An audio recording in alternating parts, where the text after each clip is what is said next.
I would like to ask a question from all the school students and their parents. मेरा question ये है कि इन दो images में से आपको कौन सी इमेज आपको लगता है कि एक बेटर पोजीशन है, ज़्यादा सही पोजीशन है, द फर्स्ट वन और द सेकंड वन। दूसरा मेरा क्वेश्चन ये है कि इन दोनों इमेजेस में से अगर आप एक स्कूल स्टूडेंट हो तो आपको क्या लगता है आप इनमें से कौन सी वाली इमेज से ज़्यादा बेटर कनेक्ट कर पाते हो? आपको क्या लगता है कि कौन सी image being a school student जो आप फेस कर रहे हो आज की डेट में, वो आपकी सिचुएशन को बयां कर रही है, या फिर अगर आप एक पेरेंट हो तो वो आपके बच्चे की सिचुएशन को बयां करती है इन दोनों इमेजेस में से? So I would like that do comment and do let me know that इनमें से कौन सी इमेज ज़्यादा बेटर रिप्रेजेंट कर रही है। दो क्वेश्चन मैंने आपसे पूछे हैं। Now I will share my perspective कि मेरा पर्सपेक्टिव क्या है इस बात पे। I have a very simple perspective. देखो, अभी ऑब्वियस सी बात है, the lion seeing himself being a cat, right? Lion mirror में देख रहा है और अपने आप को एज अ कैट दिख रहा है। इसको कोई भी एक फेवरेबल पोजीशन नहीं मानेगा, बिकॉज एक ज़्यादा केपेबल, एक ज़्यादा स्ट्रेंथ वाला एक लिविंग बीइंग है, वो अपने आप को एक कम स्ट्रेंथ वाले लिविंग बीइंग की तरह मिरर में देख रहा है। मतलब कि कुछ प्रॉब्लम है मिरर में, मतलब कि कुछ असेसमेंट का प्रॉब्लम है। दूसरा सिचुएशन, एक कैट अपने आप का जो रिफ्लेक्शन देख रहा है वो एक टाइगर जैसा रिफ्लेक्शन देख रहा है, मतलब ज्यादा पावरफुल रिफ्लेक्शन देख रहा है। तो डेफिनेट सी बात है कि सभी लोग ये बोलेंगे कि मुझे ना ये सेकंड वाला पोजीशन ज्यादा बेटर लग रहा है। देखो, मैं यहाँ पर एक बात बोलूंगा कि अभी कुछ चीजें कंट्रोवर्शियल होगी अगर मैं बोलूंगा कि दोनों के अपने ही कॉन्सिक्वेंसेज हैं। What would have been better would be that अगर एक लॉयन अपने आप को लॉयन की तरह देखे और कैट अपने आप को कैट की तरह देखे, मतलब वो अपना सेल्फ असेसमेंट एकदम सही करे। All right, that is my perspective here. कभी डिटेल में बात करेंगे, किसी ट्रेनिंग प्रोग्राम में बात करेंगे, किसी सेशन में जब लाइव होंगे तब इसके बारे में भी हम लोग डिटेल में बात करेंगे। Now moving forward and talking about this concept, now I call this as a concept of mirror of capabilities, right? Being a student, being a parent, when you see the child, कि जब बच्चे में capability बहुत है और वो अपने आप को कम आंकता है, अपना असेसमेंट कम करता है, अपने आप को ना उतना इंपॉर्टेंट नहीं मानता है, अपनी कैपेबिलिटी को ज़्यादा नहीं मानता है, तो ये सिचुएशन है, फर्स्ट वाली सिचुएशन है, राइट? कि ज़्यादा केपेबल है लेकिन अपने आप को उतना केपेबल नहीं मानता है। इन सब चीज़ों को सिंपल भाषा में अगर मैं आपके लिए रखूं तो कुछ अलग अलग वर्ड्स यूज किए जाते हैं। Right now what you can understand that ये सभी वर्ड्स ऑलमोस्ट इंटरचेंजेबली यूज हो सकते हैं। लाइक सेल्फ व्यू, मतलब मैं खुद को कैसे देख रहा हूँ।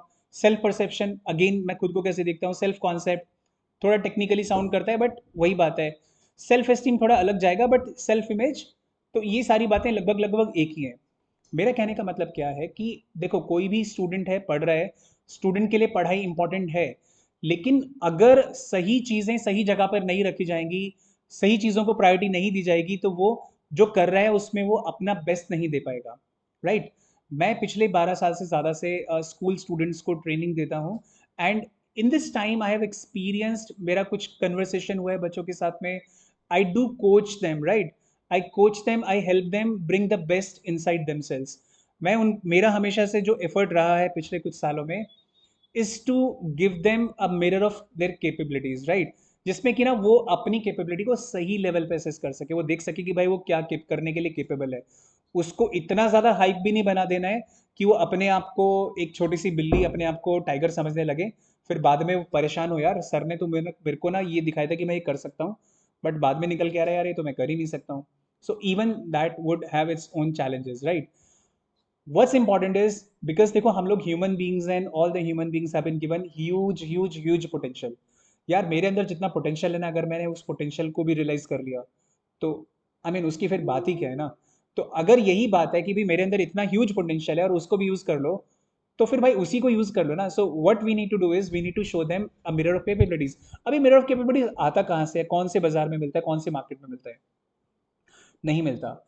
कुछ आपके लाइफ के ऐसे इंस्टेंसेस एंड एक्सपीरियंसेस होंगे जब आपको पता लगेगा, अरे ये तो मैं भी कर सकता था यार। आई एम श्योर आपने भी, I mean anybody who is listening to, who is watching this video, वो मेरी इस बात से कनेक्ट कर पा रहा होगा। I mean even if you are the parent, so you have been a student, और आपने लाइफ में कभी ना कभी एक्सपीरियंस किया होगा एक पर्टिकुलर इंस्टेंस और एक्सपीरियंस जब आपको लगा अरे यार ये तो मैं भी कर सकता हूँ, इसमें क्या था।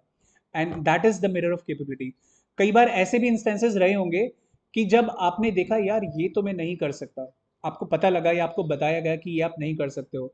So that is also kind of a mirror of capabilities, but उसमें समटाइम्स एक फॉल्स परसेप्शन भी आ सकती है एक रियल परसेप्शन भी हो सकती है, ट्रेनिंग के थ्रू सीखा भी जा सकता है, बहुत सारी बातें हैं। लेकिन मैं ये बोलूंगा कि यार ह्यूज पोटेंशियल वाले लोग जब अपने आप को अंडर एस्टिमेट करते हैं, सो वहां पर कुछ किया जाना चाहिए। अब मैं पर्टिकुलरली स्कूल स्टूडेंट्स के बारे में बात करता हूँ कि स्कूल स्टूडेंट्स ऐसा क्या कर सकते हैं जिससे कि वो एक अच्छा खासा मिरर ऑफ कैपेबिलिटीज अपने लिए बना सकते हैं। So they should design certain experiences for themselves. Obviously I am expecting too much here, but this is how where I generally help them. But even the parents or the teachers, they can do this with the school students. They can design certain experiences for the students in which maybe within their present settings, वही उनको ये बता सकते हैं, उनको दिखा सकते हैं कई सारे इंस्टेंसेस और एक्सपीरियंसेस के थ्रू, look you can do it, don't just tell them that you can do it, create certain experiences around them using which, under which they get to know, oh my god, I can do this, ये तो कुछ भी नहीं था. And this is what I do with my students, wherein when I coach them, I don't just tell them, look this is what you should be doing, कितना capability तेरे अंदर, I don't tell them, I design experiences for them. And when they undergo those experiences, चाहे वो experience किसी भी form में हो, चाहे वो एक मैथ लेसन की फॉर्म में हो, चाहे वो एक ब्रेन एक्सरसाइजेस की फॉर्म में हो, चाहे वो ब्रेन परफॉर्मेंस एनहांसमेंट वर्कशॉप की फॉर्म में हो, it could be in any form, all right, but ultimately that experience has been designed in such a way that at the end the child would realize, oh my god, I can do this, right? It may not happen in every instance, but keep designing a series of experiences. यार first में, second में, fifth में, tenth में, 20th में, 100th में, कभी तो उसको कुछ पता लगेगा ना यार. This is what I want to tell.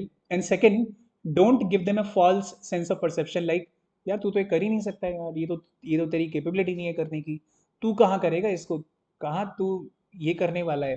Kind of don't give them negative experiences, और don't give them any negative और फॉल्स सेंस ऑफ परसेप्शन.